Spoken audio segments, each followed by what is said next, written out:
just because you can build it doesn't mean you should. Hello, everybody. Welcome back to Behind Their Success podcast. I am Peyton Squires, the host, and today we have on Joe Rando. Joe is a seasoned entrepreneur with over 30 years experience in business and technology. With a background in physics and an MBA, Joe has developed nearly 1 million square feet of retail real estate and has founded 3 tech companies. He's now dedicated to helping solopreneurs build businesses that serve their lives through Lifestar, co-hosting the Aspiring Solopreneur podcast, and co-authoring the upcoming book, Solopreneur Business for Dummies. Joe, good morning. Welcome on the show. Hey, Peyton, how are you? Yep, doing good. Welcome on the show. I appreciate you coming on. Kind of give us what you do and Currently. So I started a business basically around an app idea. And the app idea was for an app that would let people work with other people that weren't necessarily on their team. I was frustrated with the task management apps that I was buying because they were really team focused, and I worked with a lot of people outside of my team.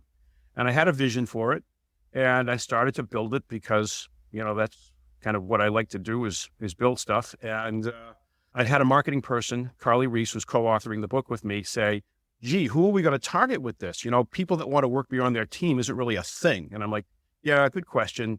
And she says, how about solopreneurs? Solopreneurs are people that don't have a team. So it's a natural. I said, that's brilliant. Where do we go find those people? And we looked around and there was no place. And I'm like, oh, that's kind of a bummer. And then I looked more carefully and I learned that if you count side businesses, there's like 60 to 75 million of them in the United States. If you count all one-person businesses, freelancers, coaches, consultants, contractors.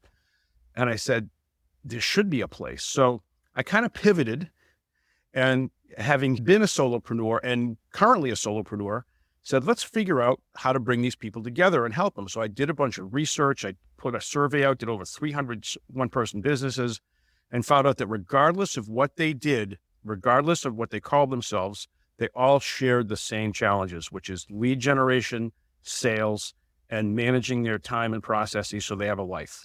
So we said, let's focus there, put all the pieces together to help solopreneurs with those kinds of things.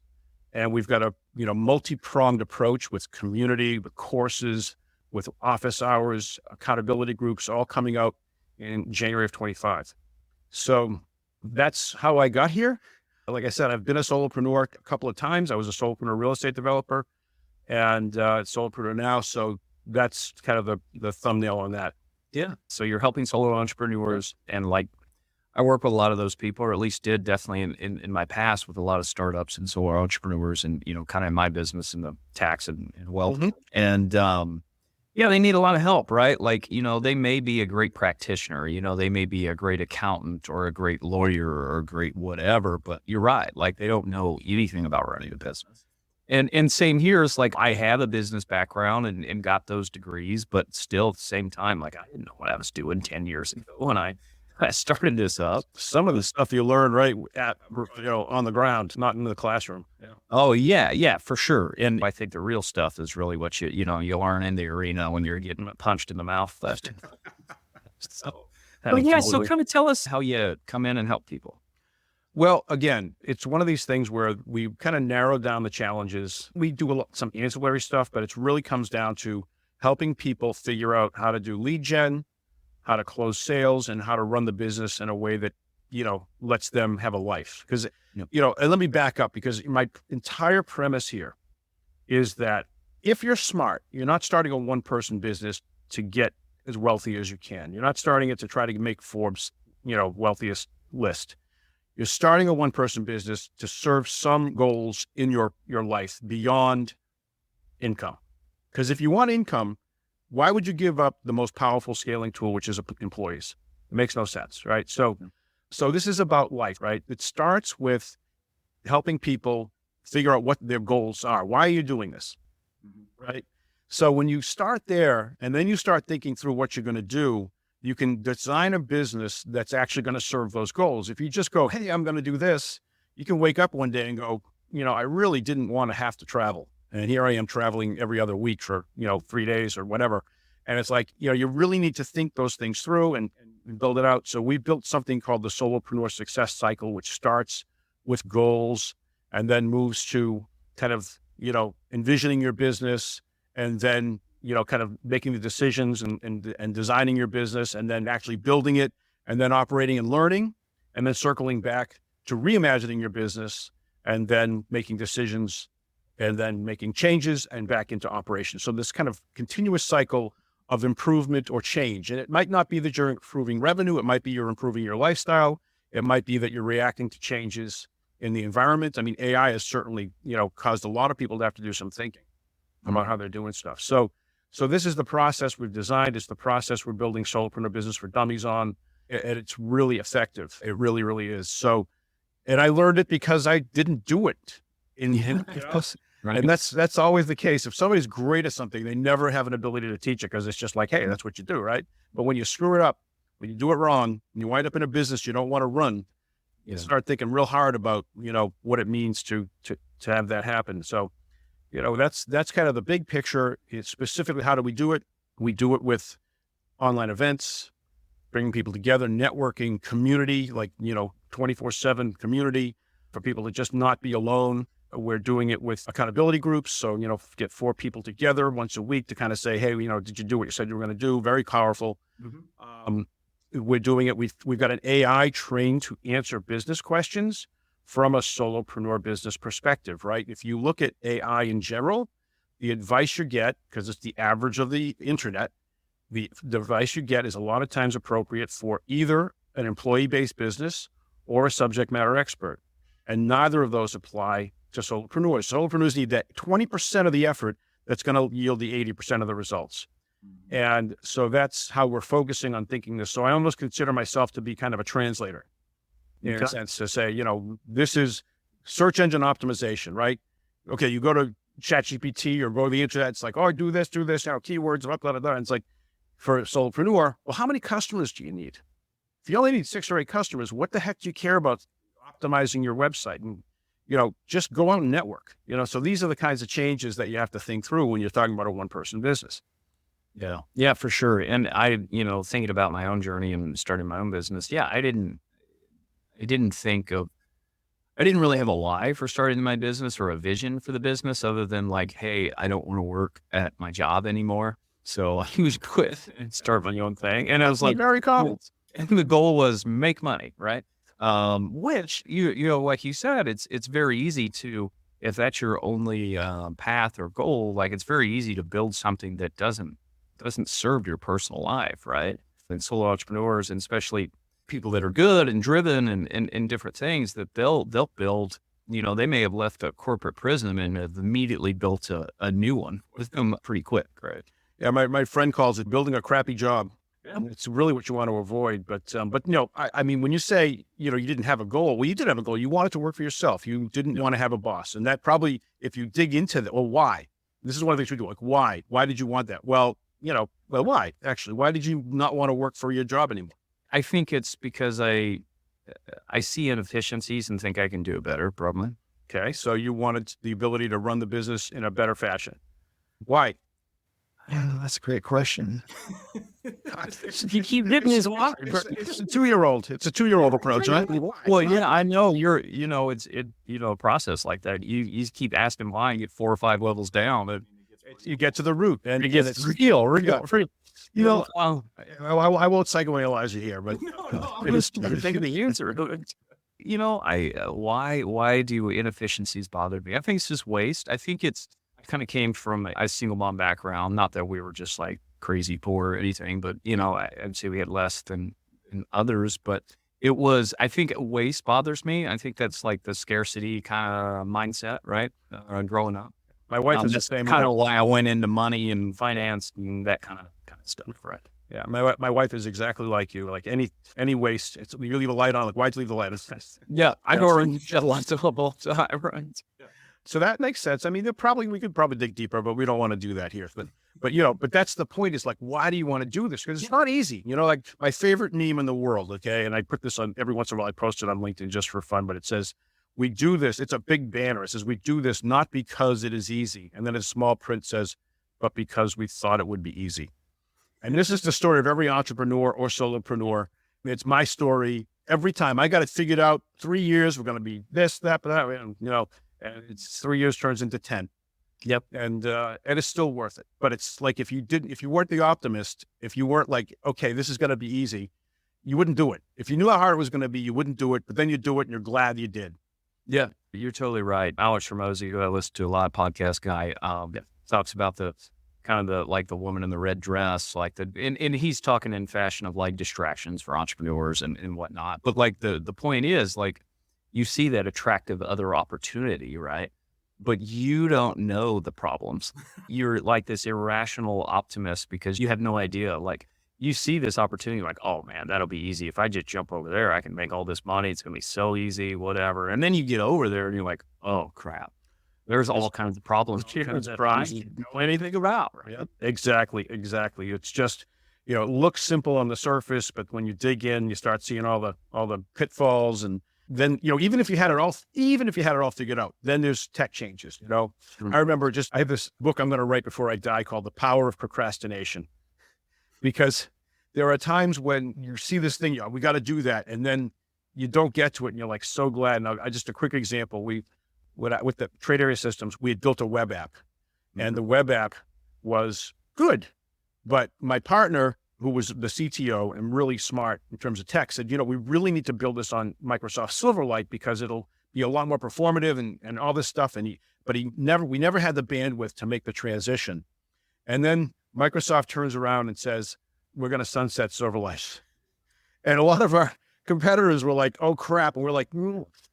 We used a bunch of resources. Yeah. So you can be chasing these shiny objects that, and sometimes it's a mistake, but there are times when you chase these things and it actually leads you down a bad path. So there's a real power in kind of being careful and selective about what you really need to sustain or grow your business, as opposed to what's the shiny object like you're talking about. It takes a lot of analytics, and you're not going to do that if you're doing 3 other things at the same time. You need to have your head right in there. I mean, that was a lucky one for us because nobody thought Microsoft would do that. But there are a lot of times when you get, distracted by something and wake up and go, I wish I had done something else. Yeah. It's an interesting path trying to decide kind of where you're going and what you're focusing on. But it's the people that are successful are the ones that stick to one thing, right? Because like you said, you're moving from different things, different opportunities, solo entrepreneurs very well. I see that a lot in that world where people kind of jump from thing to thing because they see this, bright, shiny object. And it's like, well, this sucks what I'm doing now because it's hard. I figured out it's hard. And it's that constant jumping around. The thing is, you got to figure out, okay, I got to go with one. I got to dig deep and start fixing all the problems. That's the only way to the sustained success. And that's why not everybody's built to be in business. Some people don't. I mean, I'm like one of those people, I will pound my head against the wall until the wall breaks. I'm just how I'm built. If it gets hard, I just go, and I'm lucky that I'm like that, although it has led me down some very expensive mistakes, right? I mean, I should have shut that company down back during the internet days. And I guess it worked out in the long run because everybody came back and I had a great team out of the gate when the opportunity was there. But, I was really lucky. But really there are times when you need to give up, but it's hard to tell. And I've actually developed a set of rules to decide whether you should change directions or not, and the rules are, first, does anybody love what you're doing? If nobody loves what you're doing, you're not on the path. You're basically asking to fail. But if some people love what you're doing, you just got to go find more of those people. Then the second one is, can you make money with your product? Will people pay enough to let you make a fair profit so that you can, run a business in a way that keeps you fed, your family fed? So those 2 questions are really critical, I think, to deciding whether to continue a business or to transition. Are you looking for a new tax experience? Looking for an advisor that actually brings you high-level ideas and proactively plans so you aren't overpaying your taxes? Or how about one that even just responds and communicates in a timely fashion? If any of that resonates with you, you probably just have a tax preparer and not a tax planner. And it is through the tax planning process where all the value is found. I'm Peyton Squires. I'm a CPA and owner of WR Tax Planner. We work alongside entrepreneurs and high-income earners, helping them pay the least amount of income taxes, both legally and ethically. We have saved our clients hundreds of thousands of dollars through specific strategies, and we guarantee we can find multiple tax saving strategies that your current tax preparer hasn't told you about. If that interests you, head on over to the contact page at paydensquires.com. There you can fill out a contact form and get a call booked to see what it would look like to have WR tax planners on your team. So Joe, what skill or superpower do you have that's kind of led you to build all these different businesses? I'm a little bit of a contrarian. For example, when I started into the shopping center development business on my own, it was 1990. And most of your listeners probably weren't born yet, but what had happened was a terrible real estate crash that occurred in 88, 89. And it to the point where the Wall Street Journal had a headline on the front page that said, "Is real estate dead as an investment?" Literally said that. And Hope you didn't sit on the sidelines the next 30 years. yeah. So what I did is I said, let me go see if I could tie up some land. And now, I didn't have a lot of money, but I found this piece of land up the street from a mall that was not built yet, but permitted. It was a 1.1 million square foot enclosed mall. And I found this piece of land up the street, but everybody's saying they're not going to build the mall. So it was kind of doom and gloom. And I ran my software that I was telling you about, and it told me that the mall was going to kill it. It was going to just destroy these other two markets, north and south. And I said, they're going to build that mall. They're going to figure out a way to do it, even though the financing had dried up terribly. So I went to this guy that owned a big piece of property up the street. And I told him what I wanted to do. He had permitted it for industrial. He's a wonderful guy. Came over from Italy when he was in his 30s. Didn't speak a heck of a lot of English, but his daughter translated for him. They were great people. We ended up becoming friends. He told me how much money he wanted. He wanted a lot of money. And I said, look, give me the chance to make it worth that much and I'll pay you that. So he basically let me in, tied up the property with a right to purchase at this high price, but gave me years to go get the permits, go get the tenants, go put the pieces together. And he got his money. He got his money and it was a good deal. By the time I finished getting all the permits, it was a good deal. And we ended up putting that center Home Depot, Target, Kohl's, Circuit City. Thank God I sold them the parcel instead of building the building and collect the rent, because I didn't really care when they went belly up. But it's and a bunch of smaller stores and things, Petco and Starbucks. So it worked out great, but it took a lot of time. But that contrarian view of going in, if things had been good, he wouldn't have talked to me. He wouldn't have given me the chance to tie up property for peanuts. I was barely covering his real estate taxes, so it was probably wasn't, but so this is the kind of thing that contrarian view of going in when things are bad, because when things are bad, you can make good deals. And by the time you finish everything, now the world has changed back. And that's what we forget. And that's one of the things, if you talk about lessons, people like rulers, right? So they see a point and they put the ruler on it and draw the line, and up they go into, this great situation. And I'm like, get yourself a French curve. It's going to go up, it's got to go down, and it's always going to come back.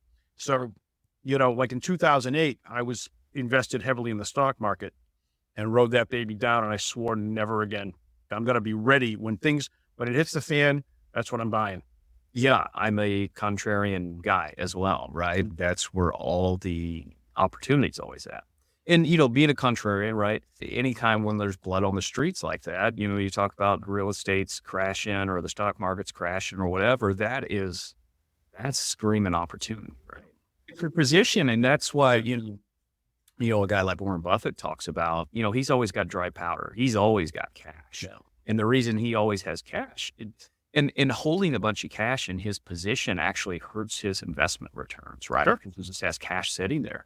And you'll see in big bull markets, everybody's laughing at him saying, hey, look, he's lost his touch. He's not getting these big returns and whatnot because he's waiting on the sideline and waiting for that crash. And as soon as that crash comes in, he's got hundreds of billions of dollars and can buy up anything and everything. Yeah. And it's going to easily get massive return. So I love the way that guy's brain works, and I would love to, be able to emulate him completely, but I don't think I have what it takes, but I do the same concept, right? Yeah. I just got $500 million in cash, and then I think it's recognizing the world moves in cycles, right? And understanding those patterns and being able to see those. Like I think it was very formative for me when I was in college studying finance and accounting. That was in like the middle of like '08, and watching that. I loved watching that on TV every day of like what was going on, and the whole world was going to an end, financially, right? And really wish I wasn't a broke college student when that was happening, because you could have thrown money at literally anything and made, 30% on your money in a year or something. Yeah, that was everything. That was the stock market. That was Real estate. real estate. I mean, it was just, it was hard to lose. And, but it just, you have to be positioned. And like you say, you have to have dry powder if you're going to do that. With respect to businesses and starting businesses, if there's a good business that's bad right now, it's not a terrible time to maybe start as a side hustle and put the pieces in place. Because, by the time you get it all figured out, things will probably have changed back. I mean, '08 was the worst since the Great Depression. And it took till when? When were we out of that? I guessed it was going to be. The market was back. So the market bottomed out in like March of '09. I don't know if it hit back like to its highs. I think I had guessed it was going to, I kind of ran some simple numbers and guessed it was going to be 2012. And I think I was optimistic. I think it was a little later than that, but so that was terrible. But, more often than not, like you look what happened in '89, that was back by '93. I mean, we were coming back. And then you got ripping in the '90s with the internet boom and everything, right? Like you think about the people sitting there in 1989, right? They're in the middle of this real estate crisis and everything looks terrible. A few years later, you hit some of the biggest bull run internet age, like massive .com bubble, like was only a couple years away. And if you got scared and was like, I'm not going to be involved in anything anymore, right? You missed the entire '90s. Yep. Yep. It was, and the '90s were scary because there was a lot of fluff, a lot of overpriced fluff. I mean, I remember one that blew my mind, and neither of them exist anymore really, but when toys.com had a higher market cap than Toys R Us, which was a big deal back in the rest in peace, right? Yes, I know. Now they're both gone. They got Amazoned. But it was, it was just amazing to me that that kind of lunacy happened. And that's one of the things that I do in terms of anything is always looking and saying, what are we looking at? People don't understand. I don't know why we're getting to the stock market, but what the heck? They look at a stock and look at the price of a stock and they don't think of it as a slice of pizza, right? And it's like, it's a slice of pizza. And it's like, and saying, whoa, that's a really expensive stock, but the pizza is 9 feet in diameter and you're getting 1/8 of it. That's a lot of pizza. Whereas if you look at a situation where a stock is $5, but you're getting a very, very small piece, I like to look at it just in terms of price equity, right? Looking at, what is the PE? What is that ratio of what you're paying and the value of the company? And you have to think that way or you're overpaying. And as Buffett says, you make the money when you buy, right? If you can buy $1 for 75 cents, it usually works out. Yeah. So important for those deals to go bad. Yes. And that's his number one rule is don't lose. And number two is read number rule. But anyway, so John, just kind of going back, what would you credit as the best decision you made? Marrying my wife, but that's probably off. I've gotten the answer several times. Yes. I mean, in terms of business, I think the best decision I made was to start my own business. No, that was the best decision. It was a lot harder than I expected. As we talked about, every decision to start a business since then has been a lot harder than I expected, but the net has always been positive in the end, and you got to stick it out. But yeah, so I would say starting is the best business decision I've ever made. Yeah, same here. That's the same way I answer that question. Just saying yes in the beginning, right, was the best decision I ever made. So one more thing here, going back to the beginning, now you help a lot of entrepreneurs in this space, right, that are probably near the beginning. If you could go back and tell yourself one piece of advice, other than buy Bitcoin or Amazon or something like that. I'm a Bitcoin skeptic, sorry. Fair enough. What piece of advice would you give yourself? Going back to the beginning, it's this: just because you can build it doesn't mean you should. What I mean by that is that you should think through the business. I'm a product guy. I like products. I see a problem and I envision some kind of a tool system to solve the problem. But, that doesn't mean you should build it. It doesn't mean it's a good business. So you got to think through beyond just solving a problem to whether you can solve a problem that is going to success as a business. So I think I have a little bit of that in me of trying to solve problems that probably aren't worth solving from a business perspective. Yeah. No, it's true. Like you can solve the most complex problem, but if the market doesn't care, no one cares. Well, I'll give you, I think, a real world example. So when I started that company back in the 90s, doing the technology to figure out where to put retail, I built it on some tech that I had kind of evolved from. There was some technology out there that was okay, and I basically took what I knew and put it together with some other smart people that I hired, and we built out a better way to kind of predict sales for a new store in a hypothetical location. So you go in and you put the store in the hypothetical location. It tells you how many dollars are going to go to that store, which stores are going to lose those dollars, and where they're going to come from. So you can even see like which neighborhoods are changing where they shop. It was very powerful, and it was really useful, and it was very accurate, surprisingly accurate, but it was really hard to run. And so we started this business again, having this as our kind of flagship product, along with an analytical tool that it was built into. And then we realized one day that we couldn't hire anybody just to do support. So my co-founder and myself were tech support for this particular product. And that was not scalable. And we couldn't find a way to scale it.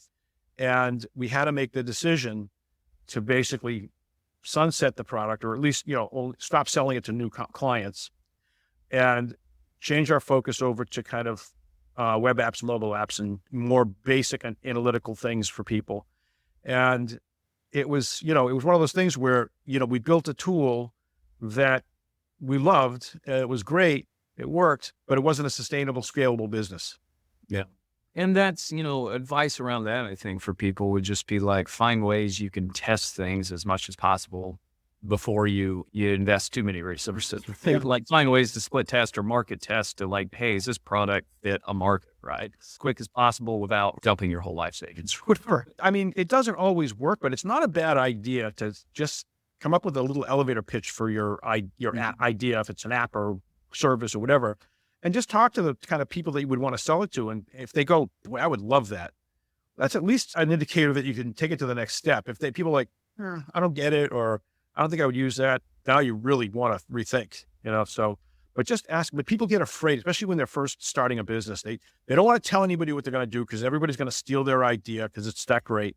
And I was right there. I mean, I get it. I get it too. I've thought that too. And nobody cares. Yeah, and nobody's going to steal your idea, because if they do, it's too much work. And I want to come back to that, though. There is a caveat to that that's very important. But, the idea of just talking to people and getting out there is something that is not natural for especially first-time entrepreneurs, solopreneurs, but very, very powerful. The caveat to that is, if you have intellectual property, you've come up with some secret algorithm, something that you've figured out and, patented or not, and you go into some big company and start pitching what you have to be very careful. Many large companies will happily steal your ideas and say, sue me, and they will just wear you out. So very, very risky to share real intellectual property, real unique ideas with big companies.